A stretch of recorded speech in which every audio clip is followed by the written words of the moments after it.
اب میں دعوت خطاب دینے لگا ہوں اس شخصیت کو کہ جس نے ہر جگہ جا کر، ہر زمانے میں جا کر باطل کو گھٹنے ٹیکنے پر مجبور کیا۔ پنجاب کی سرزمین ہو، سندھ کے چوک و چراگاہ ہوں، خیبر پختونخوا کے پہاڑ ہوں، یا پھر صوبہ بلوچستان کے ریگستان ہوں، یا کراچی کے گلی کوچے ہوں، ہر جگہ پہنچ کر رب کی توحید کو بیان کیا، کفر و شرک کی تردید کی اور باطل کو گھٹنے ٹیکنے پر مجبور کیا۔ میری مراد وہ عظیم شخصیت کہ جنہوں نے ہماری ایک کال پر گجرانوالہ سے کراچی تک کا طویل سفر کر کے سرزمین کراچی تشریف لائے اور اپنے مخصوص انداز میں مختلف مقامات پر بیانات فرمائے، اور آج کے اس پروگرام میں حضرت خصوصی خطاب فرمانے کے لیے گجرانوالہ سے تشریف لائے ہیں۔ میری مراد شیر اشاعت، وکیل احناف، مناظر اسلام حضرت علامہ مولانا مطیع اللہ راشد صاحب حفظہ اللہ الباری سے ہے کہ وہ اسٹیج پر تشریف لائیں اور اپنے مخصوص انداز میں، مبلغانہ انداز میں مفصل اور مدلل خطاب فرمائیں۔ حضرت مولانا مطیع اللہ راشد صاحب، مرکزی مبلغ اشاعت التوحید و سنہ پاکستان۔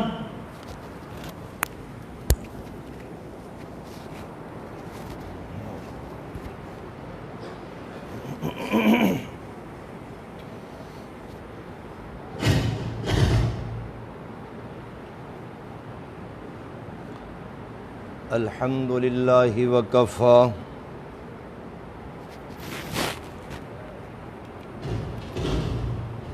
والصلاة والسلام علی من لا نبی بعدہ وعلی آلہ واصحابہ اجمعین، اما بعد فاعوذ باللہ من الشیطان الرجیم، بسم اللہ الرحمن الرحیم،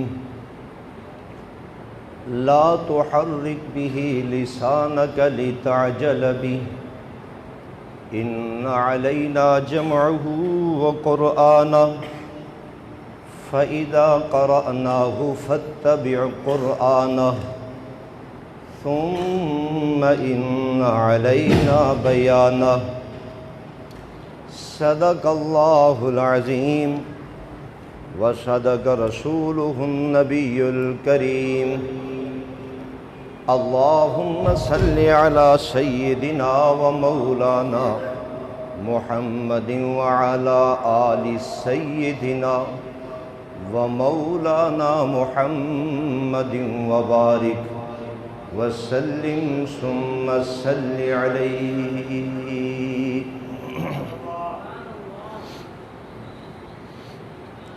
معزز علماء کرام، طلباء عظام اور دیگر احباب،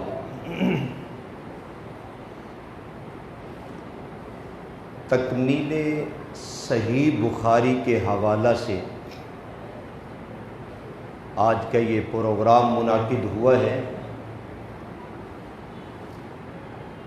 شیخ الحدیث صاحب نے بخاری کی آخری حدیث پاک پڑھاتے ہوئے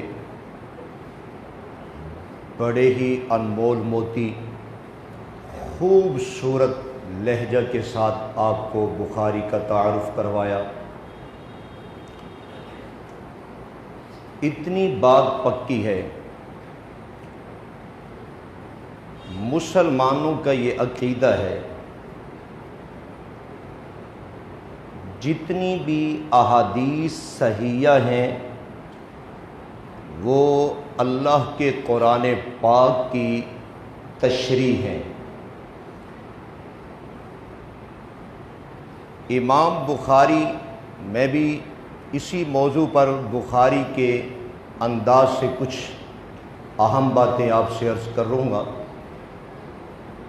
علماء جانتے ہیں امام بخاری رحمہ اللہ جو باب اور کتاب شروع کرتے ہیں سب سے پہلے قرآن پاک کی آیت لکھتے ہیں، اس کے بعد احادیث بیان کرتے ہیں۔ اگر کتاب الطہارت شروع کی، آیت پہلے لکھی بعد میں احادیث لائے، کتاب الایمان پہلے آیت پھر بعد میں احادیث لائے، گویا کہ بخاری یہ بتانا چاہتے ہیں کہ جتنی احادیث اس کتاب میں بیان کرنے لگا ہوں یہ ساری احادیث قرآن کی اس آیت کی تشریح ہیں۔ حضرت امام بخاری رحمۃ اللہ تعالی علیہ، آپ کو یہ جو علماء دیوبند نظر آتے ہیں، یہ جو حدیث کے خادم ہیں، اللہ تعالیٰ نے علماء دیوبند کو یہ شرف دیا، ان کی بیان کردہ ہر حدیث کی سند یہاں سے اٹھتی ہے اور رسول اللہ تک پہنچ جاتی ہے صلی اللہ تعالی علیہ وسلم۔ میرا تعلق جمعیت اشاعت توحید و سنہ کے ساتھ ہے۔ ہماری جماعت کے بڑے علماء میں جو محدث کبیر سند المحدثین کا جن کو لقب حاصل تھا اور جن کو سلطان المحدثین کہا جاتا تھا، دارالعلوم دیوبند کے وہ سابقہ محدث بھی تھے، استاذ بھی تھے، گوجرانوالہ کی سرزمین پر وہ تشریف لائے، حضرت قاضی شمس الدین نور اللہ مرقدہ۔ میں چونکہ اسی ادارہ سے میں نے حدیث پاک پڑھی ہے اور حالیہ اسی ادارہ میں حدیث پڑھانے کا موقع بھی ملا ہوا ہے، حضرت قاضی شمس الدین یہ حدیث میں شاگرد تھے حضرت علامہ انور شاہ کشمیری رحمۃ اللہ تعالی علیہ کے، اور حضرت علامہ انور شاہ کشمیری حدیث میں شاگرد تھے شیخ الہند حضرت مولانا محمود الحسن رحمہ اللہ کے، اور شیخ الہند یہ شاگرد تھے حدیث میں قاسم العلوم والخیرات مولانا محمد قاسم نانوتوی رحمۃ اللہ تعالی علیہ کے، اور مولانا قاسم نانوتوی یہ شاگرد تھے حضرت شاہ عبد الغنی کے۔ حضرت شاہ عبد الغنی شاگرد تھے حدیث میں شاہ محمد اسحاق کے، شاہ محمد اسحاق شاگرد تھے حدیث میں حضرت امام شاہ ولی اللہ محدث دہلوی کے، حضرت شاہ صاحب شاگرد تھے حدیث میں شیخ ابو طاہر مدنی کے، حضرت شیخ ابو طاہر یہ شاگرد تھے حدیث میں شیخ عبد الحق کے، اور شیخ عبد الحق شاگرد تھے محمد طاہر پٹنی کے، حضرت محمد طاہر پٹنی یہ شاگرد تھے شیخ ربیع بن سبی کے، اور حضرت ربیع بن سبی شاگرد تھے شیخ حسام الدین کے، اور وہ شاگرد تھے امام ترمذی کے۔ امام ترمذی شاگرد تھے امام بخاری کے، امام بخاری شاگرد تھے حضرت حماد ابن زید کے، حماد ابن زید شاگرد تھے امام اعظم حضرت امام ابو حنیفہ کے، امام اعظم شاگرد تھے حضرت انس ابن مالک کے، اور انس ابن مالک شاگرد تھے محمد الرسول اللہ کے صلی اللہ تعالی علیہ وسلم۔ ان کی سندیں کہاں تک جاتی ہیں؟ رسول انور صلی اللہ تعالی علیہ وسلم تک جاتی ہیں۔ جملہ معترضہ کے طور پر یہاں ایک بات کہنا چاہتا ہوں، یہ جتنے نام میں نے گنوائے نا، سند حدیث کے جتنے نام میں نے گنوائے اور علماء دیوبند، یہ سارے ان کی نسبتیں انہی علماء کے ساتھ ہیں، اور یہی نسبتیں اوپر تک جاتی ہیں، خصوصاً ایشیا میں آپ جو بھی سند پیش کرو گے، جو بھی سلسلہ لے جاؤ گے، جو بھی جائے گا، اس میں شاہ ولی اللہ محدث دہلوی رحمۃ اللہ تعالی علیہ کا خاندان مرکزی آئے گا۔ یہاں ایک بات کہنا چاہتا ہوں، سوائے چند ایک آدھ کے، مثلا حضرت انس بن مالک صحابی رسول ہیں، حضرت امام اعظم ابو حنیفہ مجتہد مطلق ہیں، حضرت امام بخاری یہ بھی مجتہد اعلیٰ ہیں، ان کے سوا جتنے علماء کے میں نے نام گنوائے نا، امام الانبیاء صلی اللہ تعالی علیہ وسلم تک، یہ سارے کے سارے مقلد ہیں۔ یہ سارے کے سارے کون ہیں؟ مقلد ہیں۔ آج تک ہمیں کوئی ایسی سند حدیث کی نہیں ملی کہ جس میں غیر مقلد ہوں۔ پکی بات ہے، آج تک کوئی بندہ پیش بھی نہیں کر سکتا کہ بھائی ایک حدیث کی سند جاری رسول اللہ تک اور وہ یہ کہے کہ یہ سند میں یہ سارے غیر مقلد ہیں۔ ہم آپ جس حدیث کی سند کو بھی اٹھاؤ گے، لے جائیں آپ،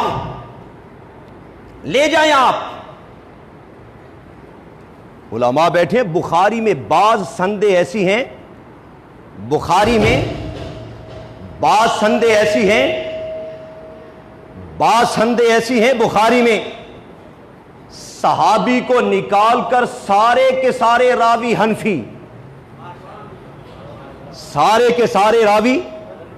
اگر ایک اور طرز پر بات کروں، امام بخاری 4000 حدیثیں لائے ہیں بخاری میں تکرار کے علاوہ، ان 4000 حدیثوں میں 3200 حدیثیں وہ ہیں جن کے راوی امام اعظم ابو حنیفہ کے مقلد ہیں۔ 3200 حدیثوں کے راوی امام صاحب کے مقلد ہیں۔ اٹھائیے فتح الباری کا مقدمہ، علامہ ابن حجر کہتے ہیں امام بخاری فرماتے ہیں حدیث لینے کے لیے میں مکہ میں بھی آیا، مدینہ میں بھی آیا، حدیث لینے کے لیے میں مصر بھی پہنچا، میں فلاں پہنچا۔ انہوں نے اپنے حدیث کے سفر گنائے۔ جس وقت کوفہ کی بات آئی نا، کوفہ کی بات، امام بخاری کہتے ہیں کوفہ میں میں حدیث لینے کے لیے کتنی دفعہ آیا مجھے سفر بھی یاد نہیں رہے۔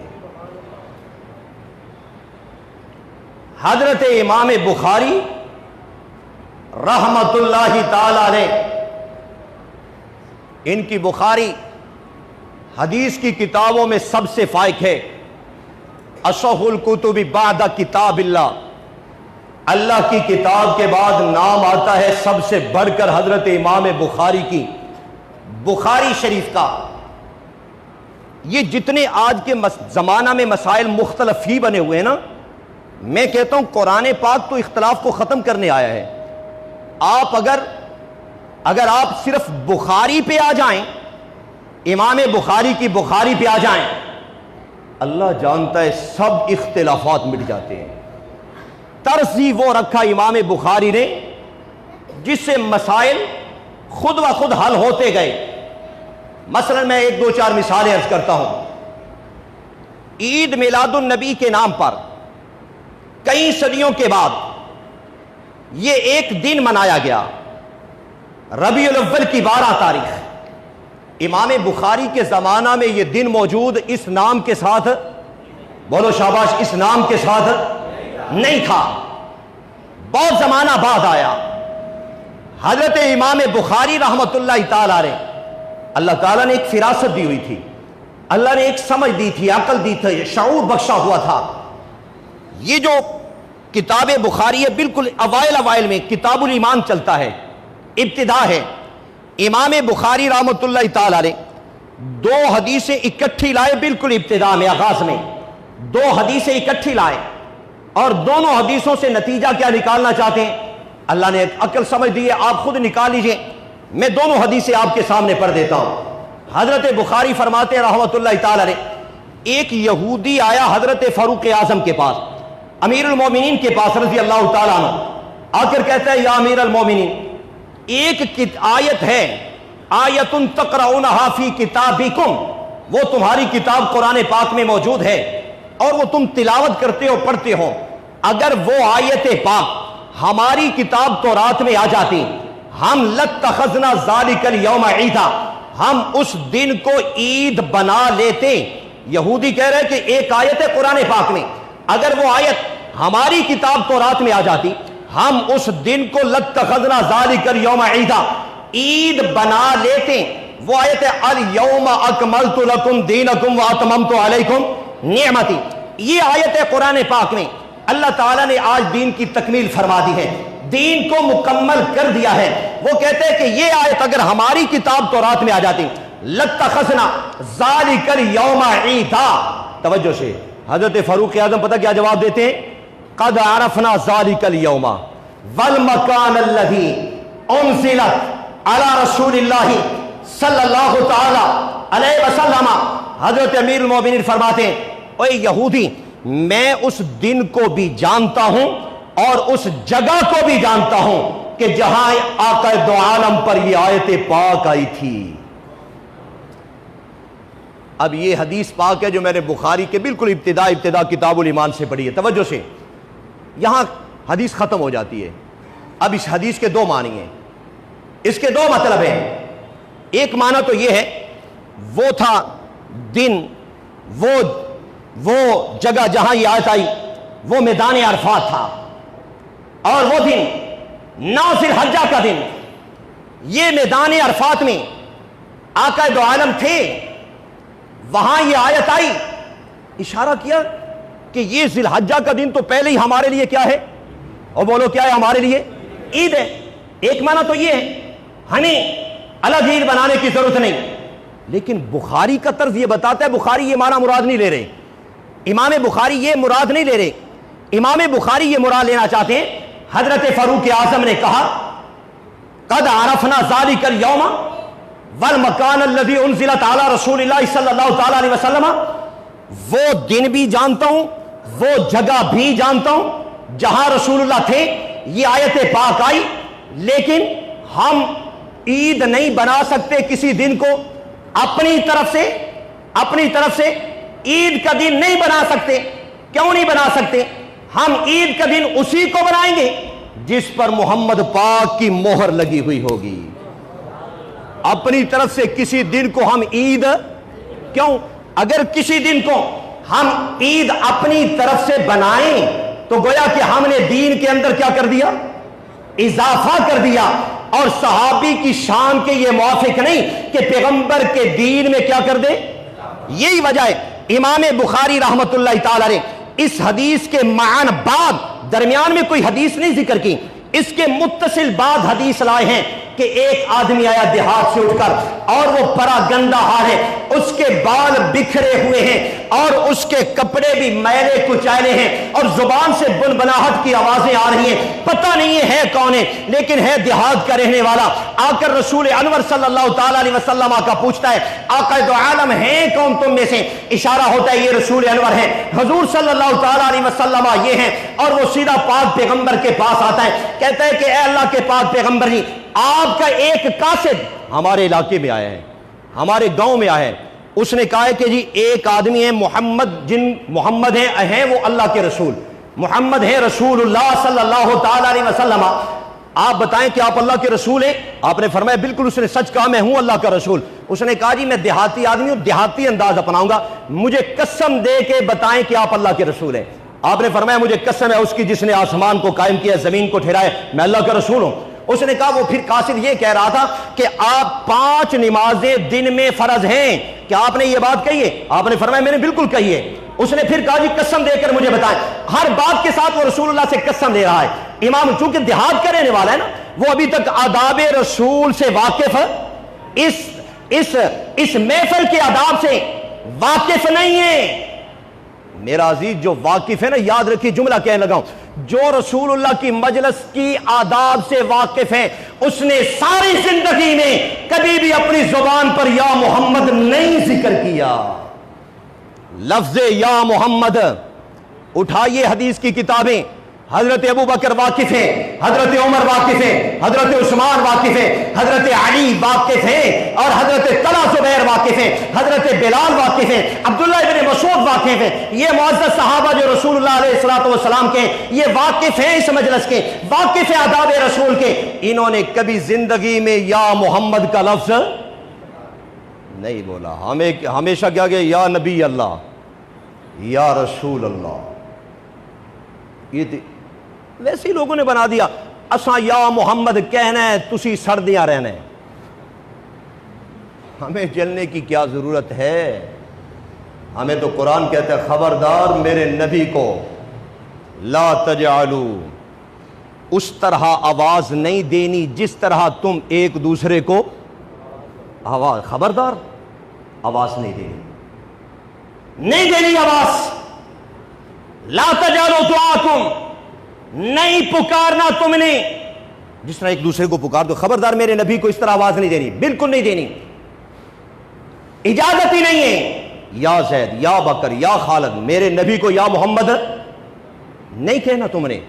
بلکہ یہاں تک قرآن پاک کا ایک اور انداز ہے، قرآن پاک نے تو یہ بھی بتایا، اللہ نے قرآن پاک میں کہا قوم موسیٰ نے موسیٰ کو یا موسیٰ کہا، قوم عیسیٰ نے حضرت عیسیٰ کو یا عیسیٰ کہا، اور باقی قوموں نے اپنے نبیوں کو یا کے ساتھ بلایا، فرمایا تم بھی قوم ہو، تم بھی امت ہو میرے محمد کریم علیہ السلام کی، تم نے پہلے قومی کی طرح میرے نبی کو آواز نہیں دینی، خبردار کسی کو اجازت ہی نہیں ہے تمہیں یا محمد کہنے کی۔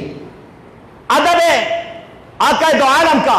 اچھا اس نے یہ باتیں کی ساری، آپ نے فرمایا یہ نماز ہے، یہ فرض ہے، اور یہ نفل ہے، یہ روزہ فرض ہے، یہ نفل ہے، اور یہ زکوٰۃ فرض ہے، اور یہ صدقہ نفل ہے۔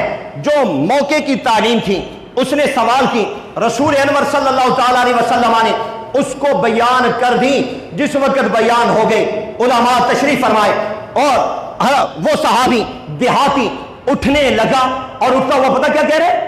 واللہ لا ازید ولا انقص، یا رسول اللہ، اللہ کی قسم ہے اللہ کے پاک پیغمبر جی، میں کلمہ پڑھ کے جا رہا ہوں، مسلمان ہو کے جا رہا ہوں، شہادیت کا شرف پا کے جا رہا ہوں، جو آپ نے کہہ دیا ہے وہ حرف آخر ہو چکا ہے، میں اس میں اضافہ بھی نہیں کروں گا، اس میں کمی بھی نہیں کروں گا۔ اور جب اس نے یہ جملہ بولا تو رسول انور علیہ السلام نے فرمایا، اے لوگوں، اگر زمین کے حصہ میں اس وقت اگر کسی نے کوئی جنتی آدمی دیکھنا ہے تو میرے صحابی کو دیکھو۔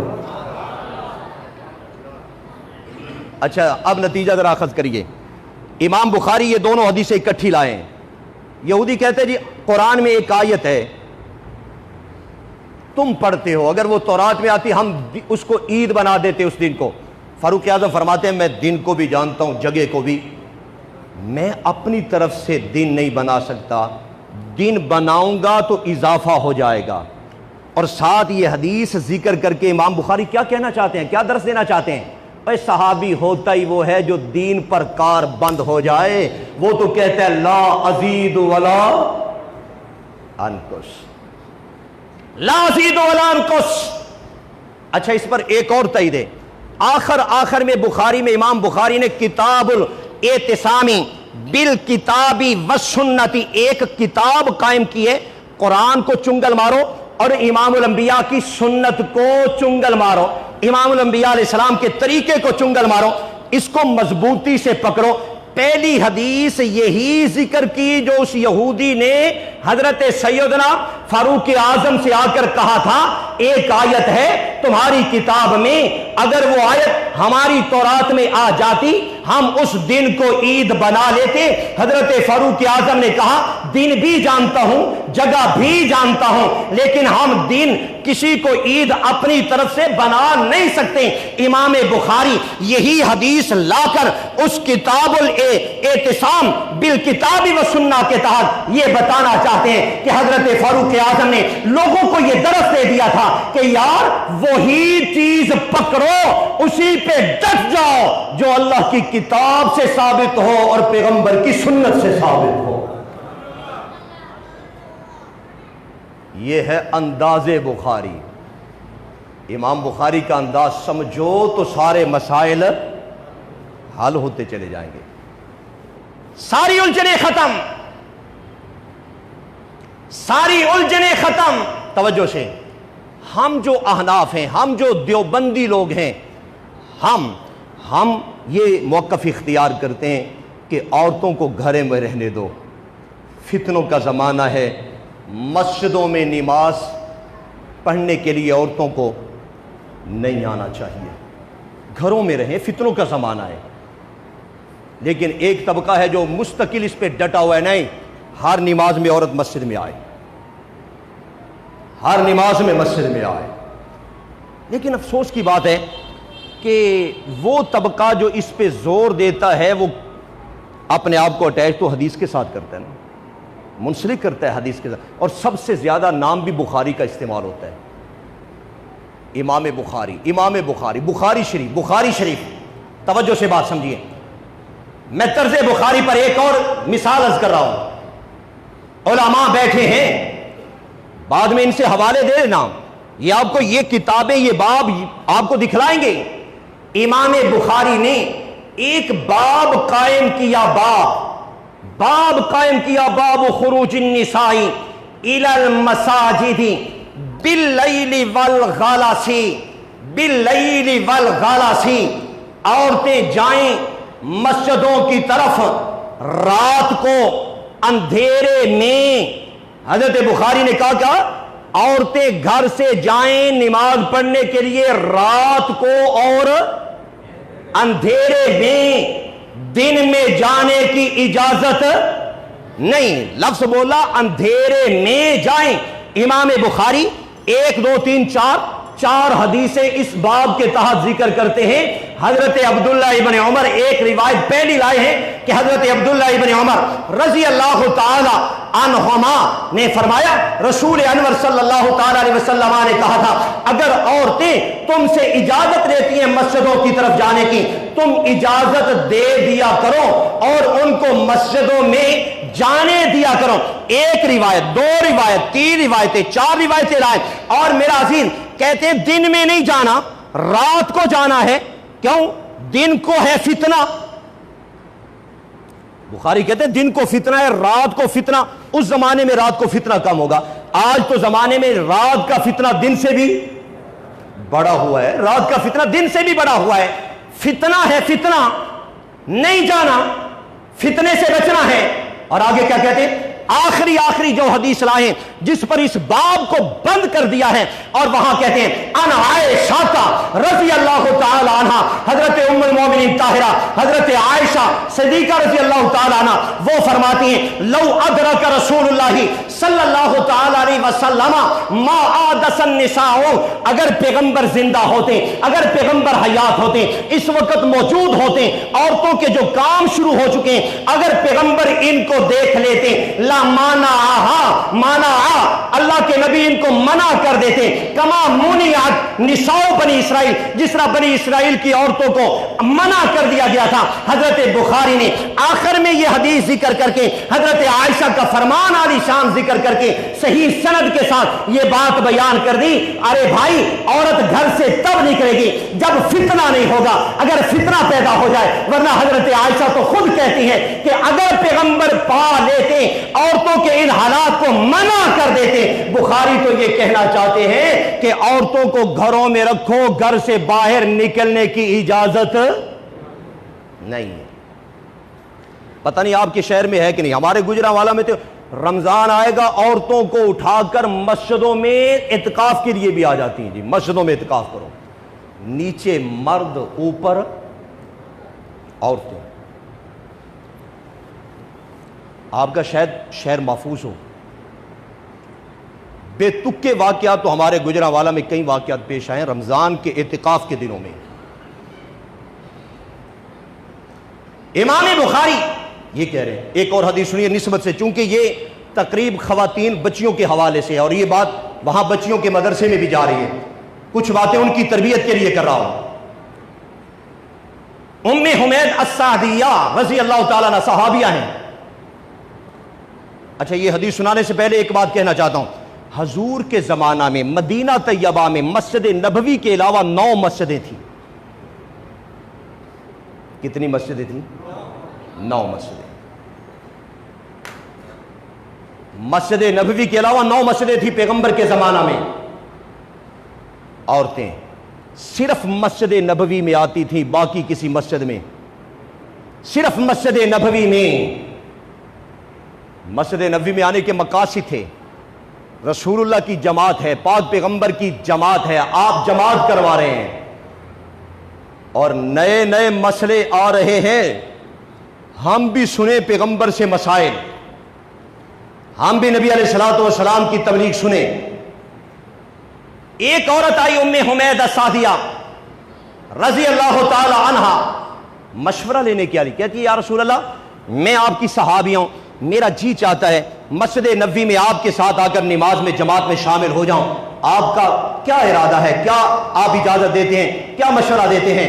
حضور علیہ الصلوۃ والسلام نے فرمایا ام حمید نماز با جماعت پڑھنا چاہتی ہے، مسجد نبوی کے اندر آ کر پڑھنا چاہتی ہے. امام ہے آقا دو عالم، صحابہ کی جماعت ہے، مسجد نبوی ہے. ایک نماز پڑھی جائے نا مسجد نبوی میں، صحیح حدیث کے مطابق 10,000 نمازوں کا ثواب ہے، اور ایک اور روایت کے مطابق 50,000 نمازوں کا ثواب ہے. تو اس نے کہا یا رسول اللہ میں مسجد نبوی میں نماز پڑھنا چاہتی ہوں، آپ کے ساتھ جماعت میں شامل ہونا چاہتی ہوں، مشورہ لینے کے لیے آئی ہوں. آقا دو عالم صلی اللہ تعالی علیہ وسلم نے فرمایا اے ام حمید اگر مشورے کی بات ہے تو پھر سن میں محمد کریم علیہ السلام کا مشورہ. ایک ہے یہ میری مسجد نبوی، ایک ہے تیرا گھر، اور تیرے گھر کے 3 حصے ہیں.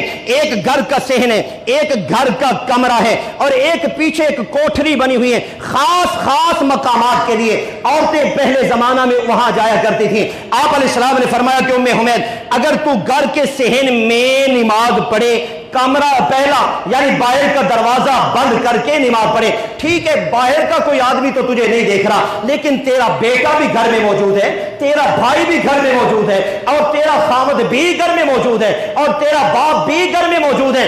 البتہ اتنی بات ہے اگر تم مسجد گھر کے صحن میں نماز پڑھے میری مسجد نبوی میں نماز پڑھنے سے بہتر ہے.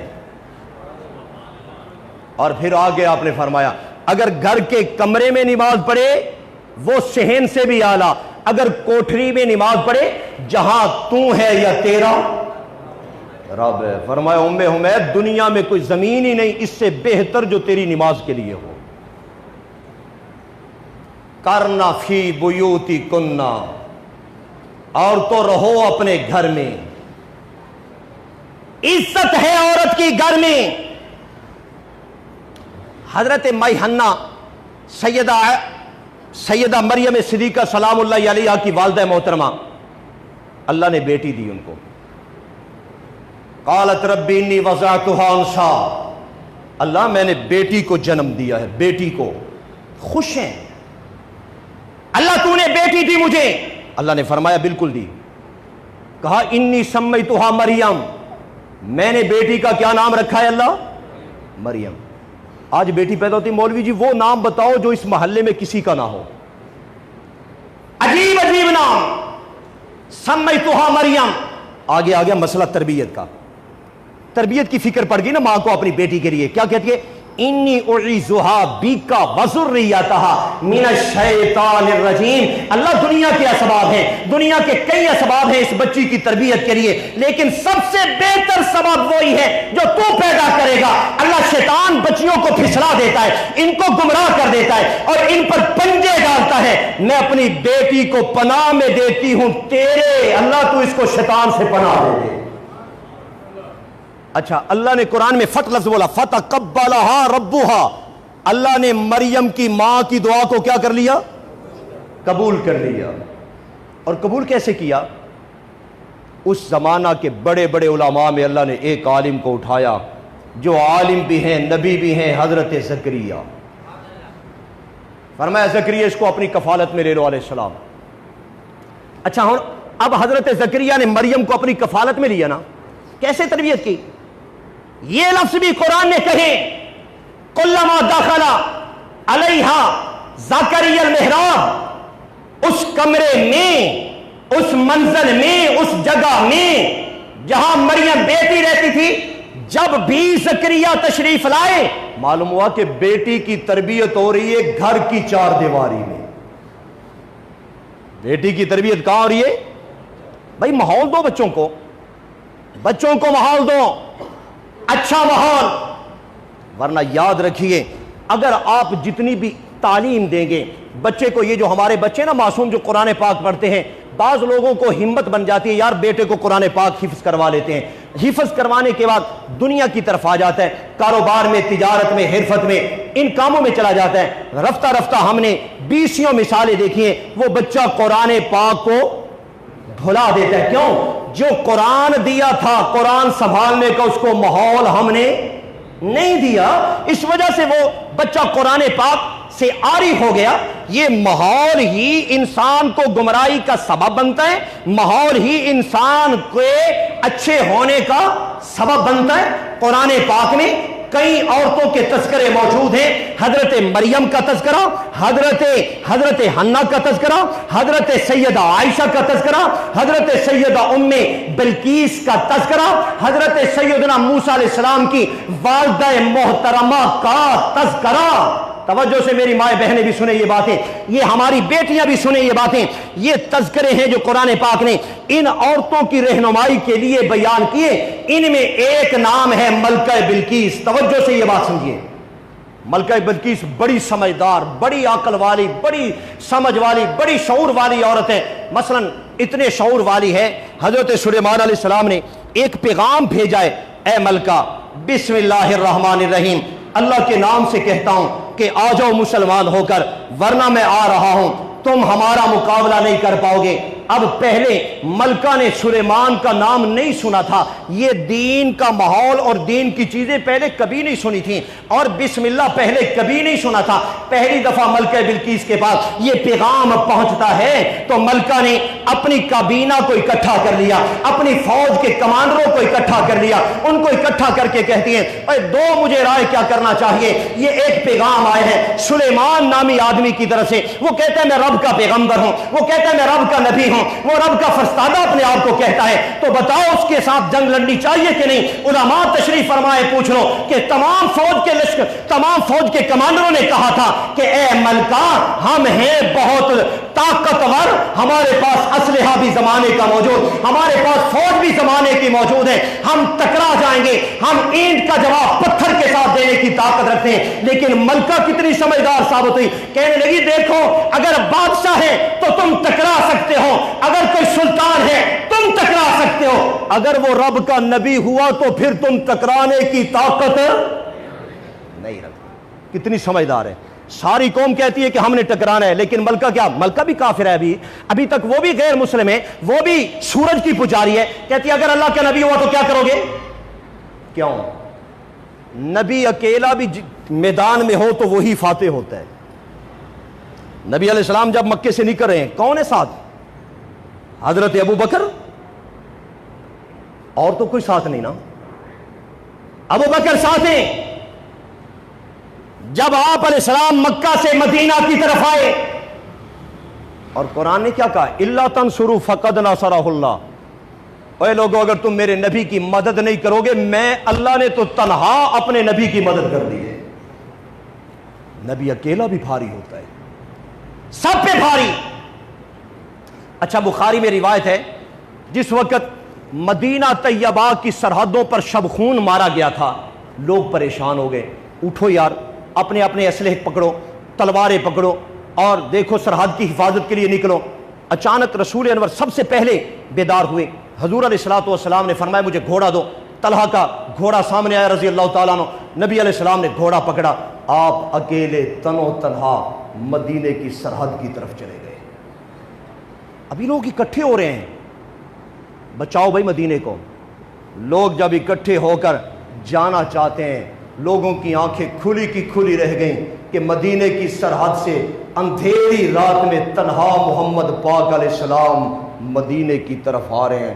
فرمایا او مدینے والو جاؤ سو جاؤ، اس دشمن کو تو میں محمد کافی ہوں صلی اللہ تعالی علیہ وسلم۔ ابو بکر کہنے لگے یا رسول اللہ ان کے پاؤں نظر آ رہے ہیں؟ پکڑے جائیں گے. آپ نے فرمایا ابو بکر ڈر کس بات کا؟ تو کیا سمجھتا ہے اس غار میں میں اور تو تنہا ہیں، اکیلے ہیں؟ ہم دو نہیں، تیسرا ہمارے ساتھ اللہ ہے، تیسرا ہمارے ساتھ اللہ. خیر ملکہ کتنی سمجھدار ہے، کہنے لگی کہ اگر رب کا نبی ہوا تو تم ٹکراؤ گے نہیں. انہوں نے کہا ملکہ ہم کیسے جانے کہ وہ اللہ کا نبی ہے؟ ملکہ نے کہا ابھی بے دیکھ لیتی ہوں، رکا لکھو، قاصد بھیجو، تحفے تحائف بھیجو، سونے کی اینٹیں بھیجو، بڑے بڑے تحفے بھیجو. ان حالات میں جب ہماری جنگ کی صورت بن رہی ہے، اگر اس نے ہمارے یہ تحفے قبول کر لیے، ہم یہ سمجھیں گے وہ بھی ایک بادشاہ ہے، ایک سلطان ہے. اگر ان حالات میں اس نے تحفے رد کر دیے کیونکہ وہ سمجھے گا یہ رشوت دی جا رہی ہے، مجھے دبایا جا رہا ہے، تو اگر تحفے رد کر لیے تو جان جانا کہ وہ اللہ کا پیغمبر ہے. اچھا یہ جو اس نے امر کیا ہے، آپ دیانتداری سے جواب دیں، یہ کوئی چھوٹی عقل کی چیز ہے؟ اتنی سمجھدار. ماحول پہ بات کرنے لگا ہوں کہ بچوں کو ماحول دو، اچھا ماحول دو. اچھا ماحول دو گے تو بچے بنیں گے، ورنہ بگڑ جائیں گے. ملکہ اتنی سمجھدار. ایک اور 3 واقعہ قرآن نے بیان کیے ملکہ کی سمجھداری کے. ایک واقعہ یہ، جب یہ لشکر لے کر آئی، سلیمان کو خبر ہوئی علیہ الصلوۃ والسلام، حضرت سلیمان نے کہا کہ اس کا تخت میرے پاس آنا چاہیے. 3 قول ہیں. ایک قول یہ کہ جبریل آئے، کہنے لگے یا اے اللہ کا پیغمبر آپ آنکھیں بند کریں، جھپکیں، تخت آپ کے سامنے آ جاتا ہے. جبریل علیہ الصلوۃ والسلام نے تخت لا کر حضرت سلیمان کے سامنے رکھ دیا، اور جیسے آیا حضرت سلیمان نے کہا نکروا لہا عرشہا، اس میں تبدیلیاں کر دو، مکمل حیت بدل دو، تاکہ ملکہ بلقیس آ رہی ہے اس کو پتہ ہی نہ چلے یہ تخت اس کا ہے، تاکہ وہ پہچان نہ جائے. دیکھنا چاہتے ہیں کتنی عقل مند ہے، کتنی سمجھدار ہے، کتنی فہم والی ہے. اور سارا تخت بدل دیا گیا. ملکہ تشریف لائی. حضرت سلیمان نے کہا اے ملکہ کیا تیرا تخت اس طرح کا ہے؟ اس نے کہا اسی طرح کا ہے. علماء نے لکھا ہے کہ جیسا سوال ویسا جواب. ملکہ نے اشارہ کر دیا کہ اے اللہ کا پیغمبر مجھے رب نے سمجھ دی ہے، یہی تو ہے میرا تخت. ایک اور سمجھ کا واقعہ قرآن نقل کرتا ہے. حوض کھدوایا، پانی رکھا، مینڈک مچھلیاں چھوڑیں، اور اوپر شیشہ جڑ دیا. سلیمان نے ادھر ہو کر بیٹھ گئے. ملکہ جی آگے آ جاؤ. عجیب عجیب لوگوں نے کہانی اس مقام پر بھی بنائی ہے. ملکہ آگے آ جاؤ. ملکہ آئی، دیکھا کہ آگے پانی ہے. پانی سمجھ کر کاشفت انفک، اپنے پنڈلیوں سے کپڑا اٹھا لیا. بھیگ جائیں گے کپڑے، لیکن جیسے کپڑا اٹھایا وہ پانی نہیں تھا، وہ تو کیا لگا ہوا تھا اوپر؟ شیشہ. توجہ سے، کتنی سمجھدار. کیونکہ اس واقعہ کے معنی بعد لفظ اسلمت مع سلیمان، میں نے کلمہ پڑھ لیا، میں سلیمان کے ساتھ مسلمان ہو گئی، رب العالمین کو میں ماننے والے ہو گئی. یہ توحید کی باریک سے باریک دلیل تھی جو حضرت سلیمان نے ملکہ کو سمجھانے کی کوشش کی. جیسے ملکہ آگے آئی، پانی سمجھ کر اس نے اپنی پنڈلیوں سے کپڑا اٹھا لیا اور پانی سمجھ کر اٹھایا. تھا نہیں وہ پانی، وہ تو شیشہ ہے، پانی تو اندر ہے، اور یہ جگہ تو پانی کے ظاہر ہونے کی جگہ تھی، پانی تو نہیں تھا. تو حضرت ملکہ یہیں سے سمجھ گئی یار ایک ظاہر ہوتا ہے، ایک مظہر ہوتا ہے. اور یہ میں نے آج تک چاند کو پوجا ہے اور آج تک میں نے سورج کو سجدے کیے. وہ سجدہ تو رب کو ہونا چاہیے تھا، یہ سورج رب کے ظاہر ہونے کی جگہ ہے، سورج رب نہیں ہے. چاند رب کے تو ظاہر ہونے کی جگہ ہے، چاند رب نہیں ہے. یہیں سے سمجھ گئی. آج تک میں بھٹکی رہی تھی. اسلمت مع سلیمان، مجھے سمجھ آ گئی کہ میں نے سلیمان کے رب پر ایمان قبول کیا اور میں مسلمان ہو گئی. اتنی سمجھدار ہے ملکہ. اس موضوع کی آخری بات کہہ رہا ہوں. سلیمان نے کہا کہ ملکہ اتنے فہم والی، اتنے سمجھ والی، تو بھٹک کیسے گئی؟ جوانی تیری غیر اللہ کی پوجا میں گزر گئی. وجدتھا، میں نے پایا اس عورت کو، اس کی قوم کو، یسجدون للشمس من دون اللہ. اور حدود نے کہا تھا کہ وہ تو سورج کا پوجا کر رہی ہیں، ملکہ تو بکھر کیسے گئی؟ کیا تو نے اپنے رب کو نہیں پہچانا؟ آج تک رب کی پوجا نہیں کی تو نے؟ اتنے عقل والی، سمجھ والی، سوجھ والی، شعور والی بھٹک کیسے گئی تو؟ اس نے 100 کی ایک ہی بات کی، صدھا ما کانت تعبد من دون اللہ۔ اے اللہ کا پیغمبر مجبور تھی، کیوں؟ جس ماحول میں پیدا ہوئی تھی وہ ماحول سب غیر اللہ کا پجاری تھا، مجھے ماحول اچھا نہیں ملا تھا، روک دیا اس ماحول نے۔ میرا گھر غیر کا پجاری ہے، میرا محلہ غیر کا پجاری تھا، میری قوم سارا ملک سبا غیر کا پجاری تھا۔ اگر غیر اللہ کی پوجا نہ ہوتی کبھی نہ میں بھٹکتی۔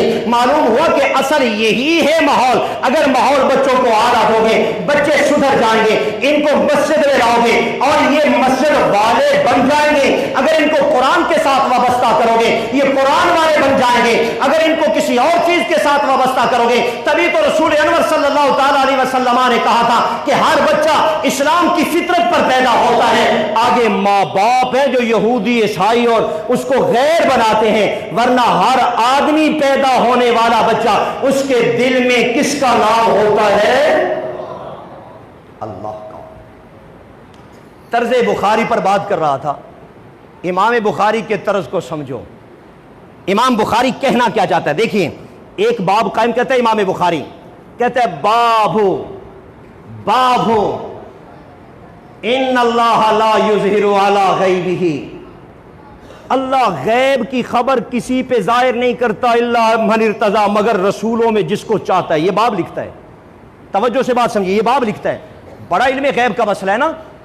ہم توحیدیوں کا، مسلمانوں کا عقیدہ ہے لکی چھپی چیز پردے میں، آٹوں میں، تحت الثری زمینوں کے نیچے، دریاؤں کے پانیوں کے اندر، میرے اور آپ کے سینے میں، دل میں، دماغ میں جو چیز بھی ہے، ان سب چیزوں کو جاننے والا کون ہے؟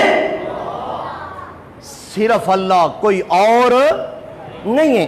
اور کچھ لوگ ہیں جو کہہ رہے ہیں نہیں جی، انبیاء بھی عالم الغیب ہیں، ولی بھی عالم الغیب ہیں، اور ہر نبی کو ہر لکی چھپی چیز کا علم ہے۔ آپ کے سر پر بال کتنے وہ نبی بھی جانتا ہے، مکھیوں کے انڈے کتنے یہ نبی بھی جانتا ہے، اور ان کے اندر بچے کتنے نبی بھی جانتا ہے، اور اس پہاڑ اور اس ریت کے ٹیلے میں ذرے کتنے نبی بھی جانتا ہے، اور گھاس کے تنکے کتنے نبی بھی جانتا ہے، اور ان درختوں پہ پتے کتنے نبی بھی جانتا ہے، اور اس پانی کے قطرے کتنے نبی بھی جانتا ہے۔ ہم کہتے ہیں نہیں میرا عزیز، ان سب چیزوں کو جاننے والا ایک ہے اللہ، کوئی اور نہیں جانتا۔ لا یعلمون ایک چیز کو بھی غیر نہیں جانتا، ایک چیز کو بھی، بشیء، شے کو نہیں بھی جانتا۔ شے کس کو کہتے ہیں؟ یہ بھی شے ہے، یہ بھی شے، یہ بھی، میں بھی شے، یہ مسجد بھی شے، شے۔ اللہ نے کہا یہ ایک شے کو بھی نہیں جانتے، اس شے میں شیئن یہ نکرہ ہے، اس پر تنوین بھی نکرے کی ہے، مانا شیئن، یہ ایک مکھی ہے مثلا پھر رہی ہے باہر، ایک مکھی ہے، فرمایا مکھیاں تو کائنات میں لاکھوں کروڑوں اربوں کی تعداد میں ہیں، اور یہ چونٹیاں بڑی ہیں، یہ انسان بڑے ہیں، اور یہ کیڑے مکوڑے بڑے ہیں، صرف فرمایا ایک مکھی کو لے لو، اور اس مکھی کی ماں کون ہے، اس مکھی کا باپ کون ہے، اس کے بہن بھائی کون ہے، اس کا خاندان کون ہے، یہ پیدا کب ہوئی تھی، اس کی عمر کتنی ہے، آج تک اس نے کھایا کیا ہے، اس نے سانس کتنے لیے ہیں، اور اس نے مرنا کب ہے، اور تم تو ایک مکھی کے بارے میں نہیں جانتے۔ ساری کائنات کا ذرہ ذرہ کیا ہے، آج، پیچھے، آئندہ اور عبدالآباد تک جاننے والا صرف کون ہے؟ ایک اللہ۔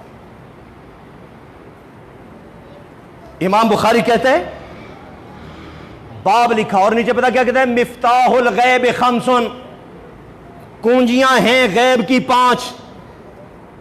ان اللہ عندہ علم الساعہ وینزل الغیث ویعلم ما فی الارحام وما تدری نفس ماذا تکسب غدا وما تدری نفس بأی ارض تموت۔ یہ 5 کنجیاں ہیں، اللہ تعالیٰ اپنے نبیوں کو غیب کی خبر تو دیتے ہیں اور غیب کی خبر وہ آگے لوگوں کو بتاتے ہیں، لیکن بعض خبریں ایسی ہیں اللہ نے اپنے نبیوں کو وہ عطا نہیں کی، وہ صرف اللہ کے پاس ہے۔ اللہ حضرت بخاری یہ کہنا چاہتے ہیں کہ نبیوں کے پاس علم ہے، ان کے پاس بہت علم ہے، آقا دو عالم کے پاس کائنات میں سب سے بڑھ کر علم ہے، لیکن غیب دان صرف کون ہے؟ اچھا توجہ سے، امام بخاری دو حدیثیں اکٹھے لائے ہیں، بالکل اکٹھے، درمیان میں کوئی وقفہ نہیں دیا۔